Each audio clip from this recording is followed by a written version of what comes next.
Hello అండి, hi, నమస్తే, welcome back to our channel భూమి ట్రెండ్. నా ఛానల్లో లాస్ట్ వీడియోలో చెట్ల కోసం బయట నుంచి ఎరువు తెప్పించాను అని చెప్పాను కదా. మరి ఆ వర్మి కంపోస్ట్ని చెట్లకు వేసే ముందు మనం తీసుకోవాల్సిన జాగ్రత్తలు ఏంటి అనేది నేను మీకు ఈ వీడియోలో తెలియజేస్తాను. ముందుగా మనం చెట్లకి ఎరువు వేయాలి అంటే దానికంటే ముందుగా చెట్ల మొదల దగ్గర మట్టిని లూజ్ చేయాలండి. ఇలా మట్టి లూజ్ చేసుకోవడం వల్ల మనకు చాలా ఉపయోగాలు ఉన్నాయండి. ముందుగా మనం ఇలా మట్టి లూజ్ చేసిన తర్వాత ఎరువు వేసి వాటికి వాటర్ వేస్తాం కదా. సో అప్పుడు ఆ వాటర్ అనేది చెట్ల యొక్క వేర్లకి బాగా పట్టేసుకొని ఆ ఎరువులో ఉన్న ఎనర్జీని కూడా చెట్లు బాగా పీల్చుకుంటాయండి. అప్పుడు వేర్లు స్ట్రాంగ్ అవుతాయి, చెట్టు గ్రోత్ కూడా మంచిగా ఉంటుందన్నమాట. మీరు ఇక్కడ చూసినట్లయితే ఇందులో వానపాములు ఉన్నాయి చూడండి. మనం నార్మల్గా వర్మి కంపోస్ట్ తయారు చేయాలంటే వీటితోనే తయారు చేస్తాం కదా. చాలామంది ఇంట్లో కూడా ఎరువు తయారు చేయాలి అంటే మన ఇంట్లో కిచెన్లో మిగిలిపోయిన వేస్ట్ని డబ్బాల్లో వేసేసుకుంటాం కదా. అలా వేసుకున్నప్పుడు ఇలాంటి పురుగులను తీసుకెళ్ళి అందులో వదిలేసామనుకోండి, ఇవి తొందరగా ఎరువుని తయారు చేస్తాయండి. అలాగే చెట్లకి మంచిగా అంటే బాగా యూజ్ అవుతుందన్నమాట. ఇక్కడ నేను అంటే బయట నుంచి తెచ్చుకునే అవసరం లేకుండా ఇందులోనే ఉన్నాయి పురుగులు కూడా. ఈ మట్టిని నేను పొలంలో నుంచి తీసుకొచ్చానండి. మీకు ఇంతకుముందు ఒకసారి నేను వీడియో షేర్ చేశాను చూడండి, చెట్ల కోసం మట్టి తీసుకెళ్తున్నాను అని. పొలంలో ఎర్రమట్టి అండి, చాలా బాగుండిందనమాట. సో మేము ఊరెళ్ళి వచ్చేటప్పుడు మట్టి చాలా నచ్చింది నాకు, ఎర్రమట్టి.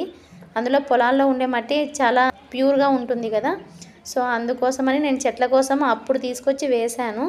మరి దాని ద్వారా ఏమైనా ఈ పురుగులు వచ్చాయో తెలియదు, కానీ ఇందులో అయితే ఈ వానపాములు బాగా ఉన్నాయండి. ఇక్కడ మీకు కనిపిస్తుంది, చాలా ఉన్నాయి వానపాములు, తవ్వుతుంటే వస్తూనే ఉన్నాయి. సో ఎక్కువ మట్టి తవ్వినా కూడా ఇవి చనిపోతాయి కదా. సో అందుకోసమని కొద్దిగానే నేను ఇందులో మట్టి అనేది తవ్వాను అనమాట.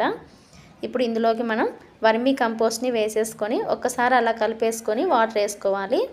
ఇంకొకటి ఏంటంటే, కొత్తగా చెట్టు నాటాలనుకునే వాళ్ళు చెట్లకి వర్మీ కంపోస్ట్ వేయాలి అనుకుంటే మనం మట్టి తీసుకొని వస్తాం కదా, ఆ మట్టిలోకే ఈ వర్మీ కంపోస్ట్ని కలిపేసి మట్టిని కుంపట్లో నింపేసుకున్నాం అనుకోండి, ఇంకా అది వేర్ల వరకు ఉంటుంది. కాబట్టి కొత్త మట్టి అలాగే ఈ వర్మీ కంపోస్ట్ రెండు బాగా మిక్స్ అవుతాయి. కాకపోతే నేను ఇక్కడ ఆల్రెడీ నాటిన చెట్లు కాబట్టి ఇలా పైన కొద్దిగా మట్టి తవ్వి దానిపైన ఇలా వర్మీ కంపోస్ట్ వేసి ఒకసారి ఇలా మొత్తాన్ని కలిపేసుకుంటున్నాను.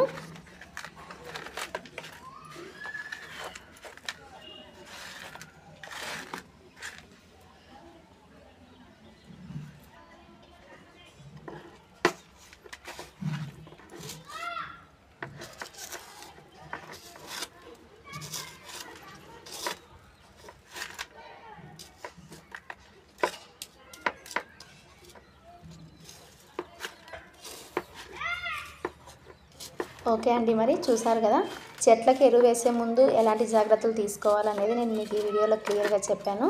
మరి మిగిలిన చెట్లకు కూడా నేను ఎరువు వేయాలి కదా, అందుకోసమని ఈ వీడియోని ఇంతటితో నేను క్లోజ్ చేస్తున్నానండి.